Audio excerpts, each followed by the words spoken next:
வணக்கம்.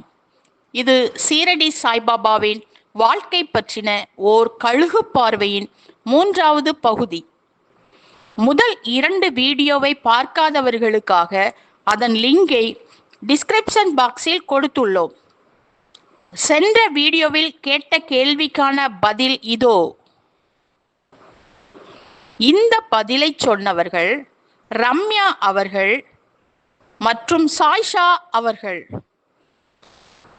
இவர்களை எங்கள் super star of my life Saibaba channel மூலமாக வாழ்த்துகிறோம். ஃப்ரெண்ட்ஸ், லைக் பண்ணுங்க, ஷேர் பண்ணுங்க, கமெண்ட் பண்ணுங்க, சப்ஸ்கிரைப் பண்ணுங்க. அப்படியே கீழே உள்ள பெல் ஐகானை கிளிக் பண்ணிட்டு வீடியோக்குள்ள நம்ம போகலாம். 1900 ஓகே, அதுல என்ன நடந்துச்சு அப்படிங்கிறது, அதுல இருந்து 1908 வரைக்கும் தான். 1909 தான் அடுத்த கேட்டகரியே. ஸோ இதுல என்ன முக்கியமா நடந்தது தான் இந்த சாந்தோர்கர் சொன்னேன்ல, நானா சாஹிப் சாந்தோர்கர் டெபுட்டி கலெக்டரா இருக்கிறவர். ஸோ அவர் வந்து பாபாவுக்கு எப்படிங்கிறது நம்ம மைண்ட்ல வச்சுக்கிடணும் அப்படின்னு பார்த்தோம்னா, என்ன பொறுத்த வரைக்கும் எப்படி அர்ஜுனன் வந்து கிருஷ்ணருக்கோ அப்படி நானா சாஹிப் சாந்தோர்கர் வந்து பாபாவுக்கு. ஏன்னா ஸோ அப்படிதான் அந்த ரிலேஷன் அவங்க 2 பேருக்குள்ள. நீங்கள் அந்த கான்செப்ட்ல யோசித்துக்கலாம். ஏன்னா பாபா வந்து நானா சாஹிப் சாந்தோர்கருக்கு தான் நிறைய உபதேசங்கள் பண்ணியிருக்காரு. எப்படி இங்கே பகவத்கீதை கொடுத்தாரோ, கிருஷ்ணர் வந்து அர்ஜுனர் பகவத்கீதை கொடுத்தாரோ, அதே மாதிரி இங்கே பாபா வந்து நிறைய உபதேசங்கள் வந்து நானா சாஹிப் சாந்தோருக்கு கொடுத்துருக்காரு. அதுவே நான் வந்து ஒரு தனி எபிசோடாக போடணும்னு வச்சுருக்கேன். அதில் தான் நம்மளுக்கு நிறைய கருத்துகள், பாபாவுடைய அவர் சொன்ன கருத்துக்கள் எல்லாமே நம்மளுக்கு தெரியுது ஆக்சுவலாக. ஏன்னா அவர் வந்து ஓப்பனாக எல்லாருக்கும் சொன்னாருன்னு சொல்ல முடியாது ஒரு இதுக்கு பார்த்தோம்னா. ஸோ இப்போ பார்த்தோம்னா அப்போ ஓகே, அதெல்லாம் வந்து அப்புறம் பார்ப்போம். இப்போ இந்த நானா சாஹிப் சாந்தோர்கருடைய குட்டி பையன் பாபு அப்படிங்கிற மாதிரி சொல்றாங்க. அவனுடைய பேர் பாபுன்னு நினைக்கிறேன். அவன் தான் ஒரு குட்டி பையன் தான். பாபா நெத்தியில வந்து பூசி விடுவான் போல சந்தனம். ஃபர்ஸ்ட் அவன் தான் கொஞ்சம் சந்தனத்தை பூசி விடுறதுக்கு அவர் அனுமதிச்சாரு. ஸோ வேற யாருக்கும் அவர் அனுமதிக்கல ஆக்சுவலா. அதுக்கப்புறம் பாபா வந்து நானா சாஹிப் சாந்தோர்கருக்கு பகவத்கீதையில உள்ள ஒரு ஸ்லோகத்துக்கு ஒரு பெரிய விளக்கம் கொடுக்காரு. இவர் அது வரைக்கும் வந்து யாருக்குமே வந்து பாபாவுக்கு சான்ஸ்கிரிட் தெரியுமா, இந்த இதெல்லாம் தெரியுமா, வேதங்கள் தெரியுமா அப்படிலாம் தெரியாது யாருக்குமே. இவர் வந்து சரிப்படுத்துறாரு, ஒரு பெரிய மகானா இருக்காரு, அந்த கான்செப்ட்ல தான் எல்லாருக்குமே தெரியும். பாபாவை சுற்றி இருக்கிறவங்க எல்லாருமே அவரை வந்து ஒரு குருவா கன்சிடர் பண்ணனால அவருடைய காலெல்லாம் வந்து அமைக்கி விடுறது, குரு பாதத்தை அமைக்கி விடுறது பண்ணுவாங்க. அந்த ஒரு சேவாங்கிற மாதிரி ஒரு சேவா தானே, குரு சேவை இல்லை. ஸோ அதெல்லாம் வந்து அவர் பண்ணிட்டு இருப்பாரு. அப்போ வந்து ஒரு பகவத்கீதையில் ஒரு ஸ்லோகத்தை சொல்லும் போது அதை சத்தமாக சொல்லி பாபா அதுக்குள்ள ஒரு கொஸ்டின் கேட்பாரு. இவர் தனக்கு எல்லாம் தெரியும்னு நினைப்பாரு. ஸோ அது ஒரு முக்கியமான ஒரு ஸ்லோகம். அதுவும் இன்னொரு தடவை வந்து பார்ப்போம். அது அப்பதான் வந்து ஸ்டன் ஆயிட்டாரு சாந்தோர்கர். பாபாவுக்கு இதெல்லாம் தெரியுமா அப்படிங்கிறது. இவர் நினைச்சா தனக்கு தான் எல்லாம் தெரியும் அப்படிங்கிற ஒரு இது உண்டு, எல்லா தனக்கு அப்படிங்கிற மாதிரி. ஸோ அப்போதான் அவருக்கு பாபாவுக்கு இதெல்லாம் கூட தெரியுமா அப்படின்ட்டு. ஸோ இது வந்து ஒரு முக்கியமான காலகட்டமாக நான் நினைக்கிறேன். ஏன்னா பகவத்கீதையை வந்து வெளியில் அவர் வாயால், பாபா வாயால் பகவத்கீதையோட எக்ஸ்பிளனேஷன் கொடுக்குறாருங்கிற பட்சத்தில் நான் என்னுடைய லைஃப்லேயே வந்து பார்த்தோம்னா பகவத்கீதையோடைய கிளாஸ் அட்டன் பண்ண பிறகு, அது இன்னொரு ஒரு எபிசோடில் அதை பற்றி நான் சொல்லுவேன். அட்டன் பண்ண பிறகுதான் எனக்கு வந்து பாபாவை பற்றி புக்கு எழுதுறதுக்குள்ள அருள் பாபா எனக்கு கொடுத்தாரு அப்படிங்கிறது வந்து நான் நம்புகிறேன் ஆக்சுவலாக. ஸோ அந்த பகவத்கீதையில் வந்து ஒரு அப்படி ஒரு இது இருக்குது, சக்தி வந்து அது நம்மளுடைய லைஃபையே சேஞ்ச் பண்ணும்.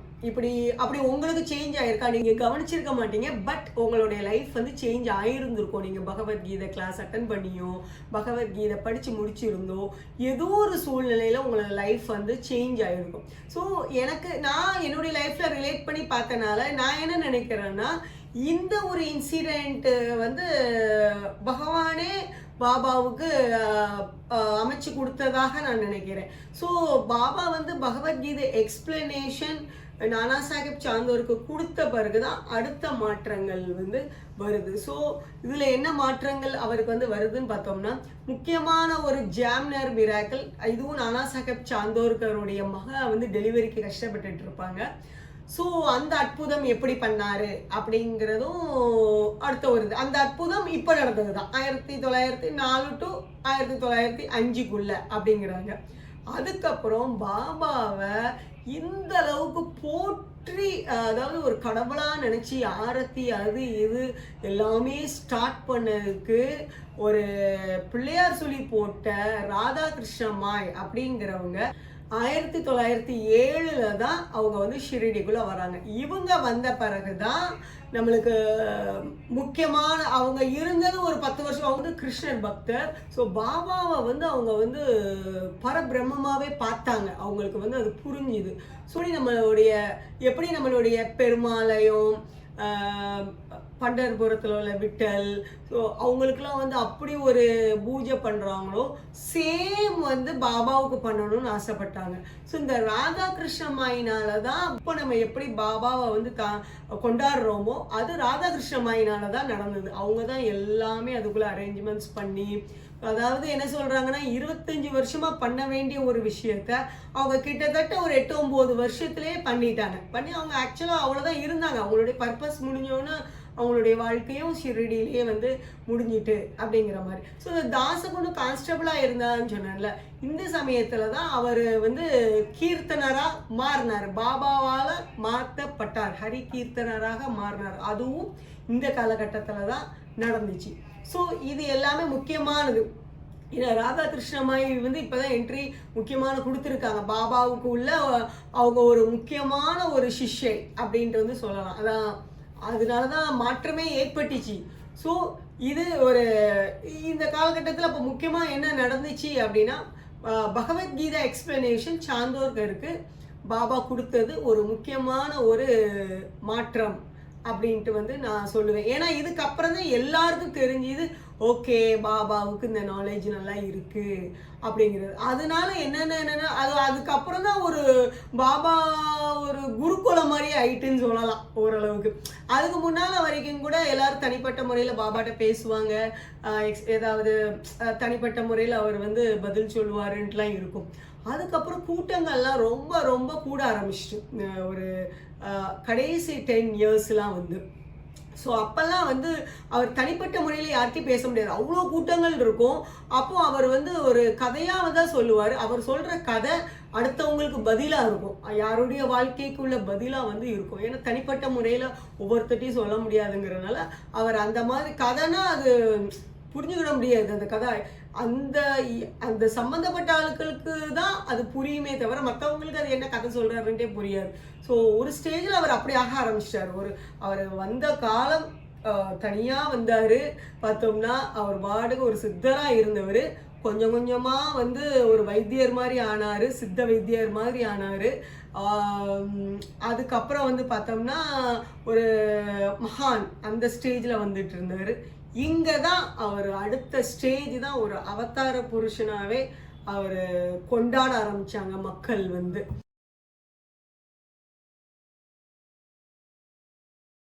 – 1908 வந்து என்ன நடந்துச்சு அப்படின்னு வந்து பார்த்தோம்னா, அதுவும் ஒரு பௌர்ணமி நாள், குரு பூர்ணிமா. அப்பதான் ஷிரடியில கொண்டாட ஆரம்பிச்சாங்க. அது எப்படி நடந்துச்சு, இது ஒரு முக்கியமான இன்சிடென்ட்டு. ஆக்சுவலா நெக்ஸ்ட் கேட்டகரி 1908 தான் சொல்லியிருக்கணும். நான் வந்து டங் ஸ்லிப்ல 1909 நான் ஃபர்ஸ்டே சொல்லிட்டேன். ஸோ அதனால அதை ஃபாலோ பண்ணுறேன். மேபி பாபா அப்படிதான் சொல்லிட்டாரோ என்னவோ தெரியல. ஆனால் 1908 என்ன நடந்துச்சு அப்படிங்கிறது வந்து சொல்கிறேன். இதில் என்ன நடந்துச்சுன்னா, இவ்வளோ நாளாக பாபாவை வந்து யாருமே ஆரத்தி எடுக்க முடியாமல் இருந்துச்சு. பாபா அனுமதிக்கவே இல்லை. காலை தொடுவாங்க, பூ போடுவாங்க, அது வேற காலில். மற்றபடி அவருக்கு வந்து பூஜைலாம் பண்ண முடியாது, அது அவர் அனுமதிக்கவே இல்லை. பிளேட்டெல்லாம் தூக்கி வீசிடுவார், அப்படிலாம் பண்ண முடியாது அவருக்கு வந்து. இது என்ன நடந்துச்சுன்னா, குரு பூர்ணிமா அன்னைக்கு அவர் வந்து எதுவுமே நேரடியாக சொல்ல மாட்டார், இன்னைக்கு குரு பூர்ணிமா பூஜை பண்ணு அப்படிலாம் அவருக்கு பூஜை பண்ண சொல்லலை. அவர் என்ன பண்ணாரு, ஒரு பக்தரை கூப்பிட்டு, நான் பேர்லாம் ரொம்ப சொல்லலை, அவரும் ஒரு ஜட்ஜி தான், சப் ஜட்ஜியாக இருந்தவராக. ஸோ என்ன பேர் சொல்ல மறந்துருங்கிறதுனால நான் முக்கியமான பேர்கள் தவிர மற்றபடி எல்லாருமே நான் பக்தர்ன்ட்டே வந்து மென்ஷன் பண்ணிடுறேன். ஸோ அவரை வந்து கூப்பிட்டு பாபா வந்து சொல்லுவார், நீ வந்து அங்கே ஒரு பில்லர் இருக்கும், இப்போவும் இருக்குது அந்த பில்லர் வந்து, நீ வந்து இதுக்கு பூஜை பண்ணு அப்படின்னு வந்து சொல்லுவார். ஓகே பாபா அங்கே வந்து ஆக்சுவலாக பாபா சொல்லியாச்சுன்னா அதுக்கு மறு பேச்சு கிடையாது. பாபா வாக்கு வேதா வாக்கு. ஆக்சுவலாக பாபா சொன்னால் எல்லாரும் கண்டிப்பாக எல்லாரும் ஒரு வார்த்தை பேச மாட்டாங்க. அப்படி பாபா மேலே வந்து எல்லாருமே ஒரு ஒரு மரியாதை பக்தி, ஏன்னா அவரை வந்து அப்படியே ஒரு கடவுளாக அவதாரமாக பார்த்தனால பாபா என்ன சொன்னாலும் அதுக்கு மறுபேச்சு கிடையாது, செகண்ட் தாட்டே கிடையாது. சொல்லுவாங்களே நோ செகண்ட் தாட்ஸ், சொன்னால் கண்டிப்பாக பண்ணிடுவாங்க அவங்க வந்து. ஸோ பாபா சொன்ன உடனே அவர் பூஜை பொருளெல்லாம் கொண்டு வந்துட்டாரு. பூஜை பொருளெல்லாம் கொண்டு வந்து அந்த தூணுக்கு வந்து பண்ணிட்டு இருக்காரு ஆக்சுவலாக. அப்போ இந்த ஷாமாவும் பாபாவுக்குள்ள ரிலேஷன் எப்படி அப்படின்னு வந்து பார்த்தோம்னா, நம்மளுடைய நாயன்மார்களில் ஒருத்தரான சுந்தரர் தெரியும் தானே, சிவபெருமான்ட்ட வந்து ஒரு ஃப்ரெண்ட்லி ஒரு கனெக்ஷன் இருக்கும். ஆக்சுவலாக ஷாமாவை வந்து அர்ஜுனன் மாதிரின்னு சொல்லுவாங்க, எனக்கு அப்படி இல்லை ஆக்சுவலாக. ஏன்னா ஷாமாவும் சுந்தரர் கனெக்ஷன் தான் எனக்கு தோணும். இந்த சிவனுக்கும் சுந்தரருக்குள்ள ஒரு ஃப்ரெண்ட்லி பாண்ட் இருக்கும் ஒரு மாதிரி வந்து, அது நீங்கள் அந்த கதையை பார்த்தீங்கன்னா உங்களுக்கு வந்து தெரியும். அந்த மாதிரி ஷாமாவுக்கும் பாபாவுக்கும் இதில் ஷாமா வந்து பாபாட்ட வந்து எப்படின்னா, ஷாமா சொன்னால் பாபா கேட்பார். அப்படி இப்போ சில வீட்டிலலாம் வந்து பார்த்தோம்னா கடைசி பிள்ளை சொன்னால் அப்பா வந்து கேட்பாங்க, அந்த மாதிரிலாம் உண்டு. ஈவன் எங்கள் இதிலெல்லாம் கூட எங்கள் தாத்தா கிட்ட எல்லாருமே பேச பயப்படுவோம். ஈவன் பேரம்பேத்திகள் எல்லாருமே எங்கள் அம்மாவுடைய அப்பா எங்கள் தாத்தா கிட்ட ஒரு சிம்ம சொப்பனமாக தான் இருப்பாங்க அவங்க கொஞ்சம். பட்டு எங்கள் மாமா பையன் கடைசி எங்கள் பேரம்பேத்திகளே வந்ததில் கடைசி அவன் தான். ஸோ அவன் நல்லா எங்கள் தாத்தா கிட்ட நல்லா பேசுவான். அவன் சொன்னால் எங்கள் தாத்தா சிரிப்பாங்க, அவன் சொல்கிறது கேட்பாங்க. ரொம்ப ஆச்சரியமாக பார்ப்போம் அது எப்படி நடக்குதுன்ட்டு. அவ்வளோ ஸ்ட்ரிக்டாக இருக்கிற அவங்க வந்து அப்படி அந்த மாதிரி எல்லாருமே பாபாட்ட நெருங்க பயப்படுவாங்க ஆக்சுவலாக. இந்த ஷாமா மட்டும் பாபா கிட்ட வந்து நல்லா ஈஸியாக மூவ் பண்ணுவார் ஆக்சுவலாக. ஈவன் நானா சாஹிப் சாந்தோர்கரும் பேச தான் செய்வார். ஷாமா வந்து ஒரு மாதிரி ஒரு ஃப்ரெண்ட்லி அன்போடு பழகுவார். அப்படி இன்னொன்று ஷாமா சொன்னால் மறுபேச்சு கிடையாது. அது பாபா கொஞ்சம் விளையாட்டு பண்ணுவார், சில இன்சிடென்ட்ஸ்லாம் அப்படி உண்டு. ஸோ இது எதுக்காக சொல்கிறேன்னா, இப்போ வந்து இவர் பூஜை பண்ணுறாரு, பூஜை பண்ணி ரெடி பண்ணி இந்த பில்லருக்கு தூணுக்கு பூஜை பண்ணிக்கிட்டு இருக்காரு. அப்போ பாபா ஷாமாவை பார்த்து வந்து சொல்கிறாரு, நீயும் பண்ணு, நீ எதுக்கு சும்மா நிற்க அப்படின்ட்டு. பாபா ஆக்சுவலாக ரொம்ப கிண்டலாலாம் பேசுகிறவர், ரொம்ப நகைச்சுவை உணர்வு உள்ளவர் ஆக்சுவலாக. அதனால் பாபாவுடைய சில இதெல்லாம் ரொம்ப இன்ட்ரெஸ்டிங்காக இருக்கும், ரொம்ப ரசிக்கிற மாதிரி தான் இருக்கும். அதான் அவருடையது இந்த கிருஷ்ணலீலை, கிருஷ்ணர் மாதிரி தான் இருக்கும் அவருடைய பண்ணுறது எல்லாமே வந்து கிருஷ்ணர் லீலைன்ட்டே சொல்லலாம். அவரே ஒரு அவரே வந்து ஒரு விஷ்ணுவின் அவதாரம் தானே. ஸோ அப்போது அதனுடைய சாயல் இருக்க தானே செய்யும், நகைச்சுவை உணர்வு எல்லாமே வந்து. ஸோ அப்போ வந்து ஷாமா சொல்லுவார், நான் அந்த தூணுக்கெல்லாம் போய் பூஜை பண்ண மாட்டேன், உங்களுக்கு பண்ண சொன்னீங்கன்னா நான் பண்ணுவேன். ஆக்சுவலாக அதுக்கு முன்னால் வந்து ஷாமாவும் இந்த பக்தரும் வந்து எதனால் இன்னைக்கு பண்ண சொல்கிறாரு அப்படின்னு அவங்க இந்த பஞ்சாங்கத்தை பார்க்குறாங்க. என்ன விசேஷம் என்னங்க போது அவங்களுக்கு தெரியுது இன்னைக்கு குரு பூர்ணிமா அப்படின்ட்டு வந்து.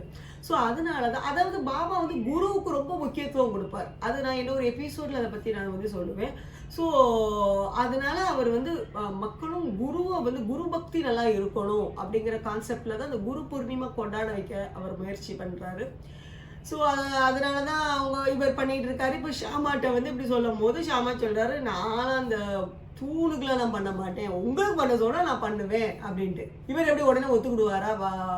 பாபா ஒத்துக்கிட மாட்டார். ஆனால் ஷாமா ஒரு விஷயத்தை எடுத்துட்டாரு, அது பண்ணாமல் விட மாட்டார். அது வந்து அது நிறைய சொல்லி அது சொல்லி இது சொல்லி பண்ணி எல்லாம் பண்ணி கடைசியில் பாபாவை ஒத்துக்க வச்சிட்டாரு. So it is a big turning point ஆக்சுவலாக.